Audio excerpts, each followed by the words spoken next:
요즘 그 국회의원 선거구 증설과 관련해서 많은 그 이야기들이 오고 가는데요.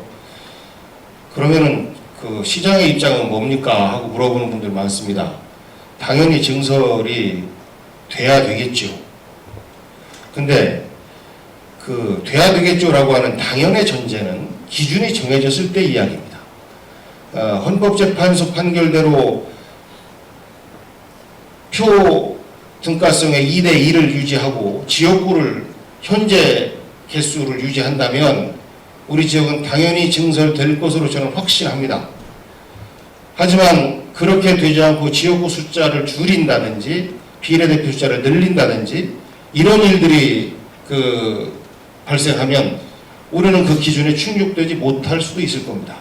그렇다라고 하면 불가피하게 증설이 안 될 수도 있겠지요.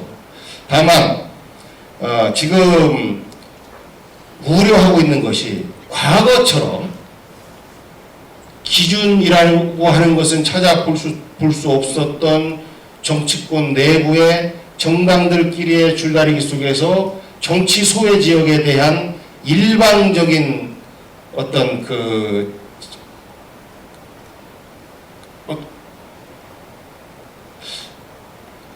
이렇게 얘기를 하면 좀 그런가? 배려를 하지 않는 정치 기득권을 갖고 있는 지역의 이익을 위해서 상대적으로 정치적 파워가 없다라고 하는 지역에 대한 어떤 손해를 입히는 그런 것 아닌 이상은 저는 기준에 의해서 진행될 것이다 라는 확신을 갖고 있습니다. 적어도 대한민국이 지금 정치가 불신을 받고 있고 하더라도 과거에 비하면 많이 시스템화됐고 많이 상식화되어 있기 때문에 정상적인 선거구 획정의 기준이 우리가 현재 2대1 기준으로만 적용된다라고 하면 저는 증설될 것이다라는 확신을 갖고요. 이런 것들을 위해서 우리 여기뿐만 아니라 천안도 마찬가지입니다만 정작 당사자인 국회의원들의 활동이 보이지 않습니다. 시민단체들이 나서서 지금 이야기를 하고 있는 것인데 정작 당사자분들께서 열심히 뛰어다니시고 그 진행 과정에 대해서 사실 시민들에게 좀 알려주시고 해야 되는데 사실 잘 몰라요. 이리저리 썰만 돌아다니고 있을 뿐입니다. 저도 가까운 국회의원분들하고 관련돼서 좀 정보를 드리려고 하면 잘 모르십니다. 게다가 천안의 일부 단체에서 아산 천안의 행정구역 분할론을 제기했다라고 하는 그런 말이 우리 아산 어디선가 들렸는데 그 말을 기회다 싶어서 양도시의 대결 구도로 몰아가는 이건 혹시 안 되는 니네 탓이다라고 얘기하려고 하는 이런 좀 옳지 못한 모습 같아요. 그래서 설마 그러할 리도 없고 천안시의 공식 입장 또한 오늘 발표되겠습니다만 천안 아산의 행정구역 분할을 통한 증설 이 부분에 대해서는 절대 반대를 하고 있고 현재 공직선거법상으로 볼 때는 도저히 있을 수 없는 그런 기준들이기 때문에 양도시의 대결을 부추기는 듯한 이런 언행 이런 부분은 우리 스스로 자제를 해 나가면서 선거구 획정 기준에 맞게끔 원칙적으로 집행이 되게끔 주장하고 촉구하는 것 저는 그것이 선거구 증설운동의 바른 방향이 아닌가라는 생각을 가져봤습니다.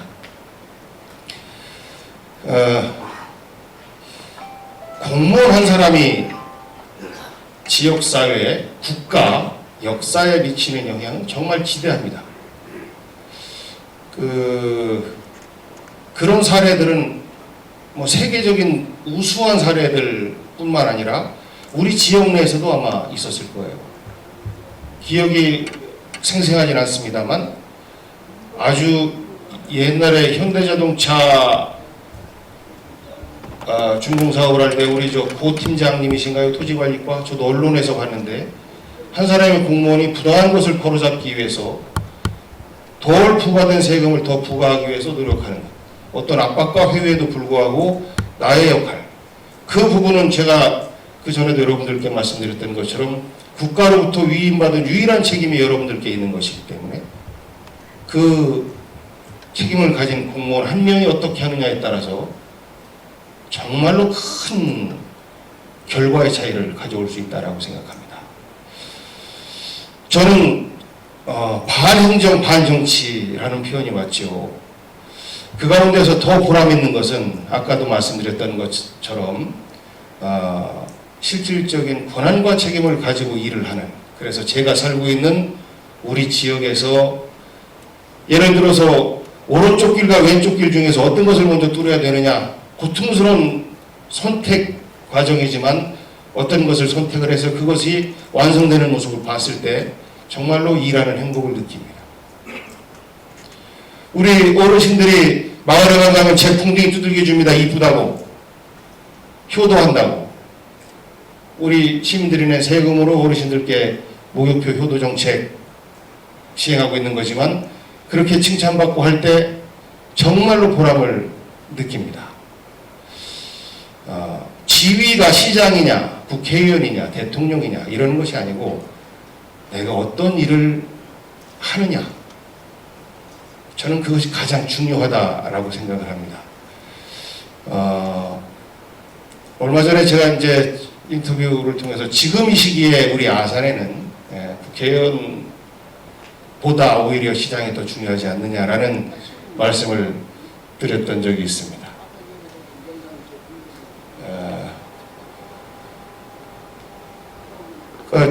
저는 지난 선거 때도 그랬고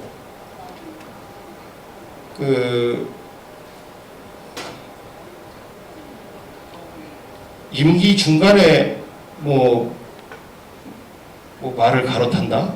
이런 것은 없을 것이다 라는 약속을 수차례 드렸어요. 근데 시즌이 다가오니까 다시 또 그것을 확인을 하려고 합니다. 그리고 언론에 계신 분들이 저한테 물어와서 이것을 개별 언론 한 분 한 분에게 얘기할 거리는 아닌 것 같고 정 궁금해 하신다면 제가 공식적인 자리에서 제 입장을 말씀드리겠습니다 라고 얘기한 것이 그만 증폭이 돼가지고 오늘 뭐 선언할지도 모른다. 저 그만해요? 저 시장 그만하는 게 좋겠습니까? 그래도 저 임기 마쳤으면 좋겠죠? 저도 그러고 싶어요. 여러분들이 그렇게 출마하냐 안 하냐 이런 말씀하시는 분들 보면 그럴 일 절대 없다고, 이렇게 나간다고 하더라도 내가 붙잡을 겁니다 라고 여러분들께서 자신 있게 말씀을 좀 해주시고요. 제가 시장을 2차례 한 것보다 저에게는 오히려 내년도에 예정되어 있는 우리 시의 가장 큰 그 이벤트인 전국체전을 성공적으로 개최하고 마무리하는 것, 그리고 그것을 우리 시의 성과로 남기는 것, 그것이 저에게는 사실 어떤 지위보다도 더 중요한 과제이고, 나중에도 제가 시장을 2번 했다라고 하는 것보다 이 전국체전을 위해서 정말로 유치에서부터 개최까지 정말로 많은 노력을 했다라고 제 스스로 그 전국체전의 역사를 바라볼 때 저는 더 큰 보람을 가질 것이다 라고 생각을 합니다. 그래서 민선 6기 여전히 성장해야 되는 우리 아산의 입장에서 보면 할 일들이 굉장히 많습니다. 여러분들과 함께 제가 늘 부족합니다만 민선 6기 우리에게 주어진 그 사명을 다하기 위해서 저도 노력을 할 텐데요. 여러분들께서도 함께 해 주십사 라는 부탁의 말씀드리고요. 그러면 그 다음에 어떻게 할 거냐 이런 얘기도 하더라고요. 저도 모르겠어요. 어떻게 뭐 인생 다 계획하고 삽니까? 다만 5년 전 2010년 7월 1일 날의 저와 지금 현재의 저를 보면 의지와 열정은 5년 전이 훨씬 더 높습니다. 정말 하루 몇 시간 못 자고 저녁에 또 여전히 부르면 쫓아가서 또 같이 또 저 술잔 대고 또 아침에 출근하고 우리 비서실이 당시에 우리 배우라 국장님이 워낙 저를 뺑뺑이 돌려가지고 왔다 12시에 나가게 만들고 1시부터 미팅을 잡아놓더라고요. 그렇게 한 2년 돌고 나니까 이제 어느 정도 우리 시정이 보이던데 열정은 정말 높았죠. 하지만 효율은 어쨌는지 잘 모르겠습니다. 지금 비교해보면 그 5년 전의 열정과 지금의 저의 열정, 글쎄요. 열정 그 자체로 볼 때는 비교할 수 없을 정도로 조금 제가 떨어져 있는 것은 아닌가라는 그 생각을 해봅니다. 다만 효율로 볼 때는 또 그때와 지금은 비교할 수 없을 정도로 제가 지난 5년의 역사를 다 가지고 있기 때문에 효율로 볼 때는 또 그때와는 비교할 수 없을 정도의 효율적으로 제가 시장 운영을 할 수 있지 않겠느냐 이런 일장 있는 것 같아요. 저한테 시장 한 번 더 할 겁니까? 라는 이야기를 하는데요. 저는 여러분들과 함께 또 그 아산이 성장해야 되는 디딤돌을 놓는 것 그것에 최선을 다하고 그리고 더 큰 비전을 가지고 또 우리 아산시를 위해서 일할 분이 있다라고 하면 또 얼마든지 그분께 새로운 리더가 되실 수 있도록 저는 길을 열어줄 수 있다라고 생각을 합니다. 근데 말씀드린 것처럼 장담 못합니다. 인생은 변하는 거니까. 다만 분명한 것은 민선 6기는 제가 여러분들과 함께 우리 아산시 책임질 겁니다. 라는 겁니다. 요 짤막한 말씀 드리려고 말씀이 좀 길었는데요. 여전히 제가 부족합니다만 우리 김영근 부시장님 오시자마자부터 정말 열심히 해 주셔서 든든하고요. 우리 국소장, 실장님도 한 번 생겼으니까 실국 소장님들을 비롯해서 우리 과장님들 또 공무원 여러분 또 시민 여러분 앞으로 흔들림 없이 우리 아산이 쭉 성장하고 또 우리 시민들 행복할 수 있도록 함께 손잡고 도와주셨으면 고맙겠습니다. 자, 9월 한 달 힘차게 출발합시다. 고맙습니다.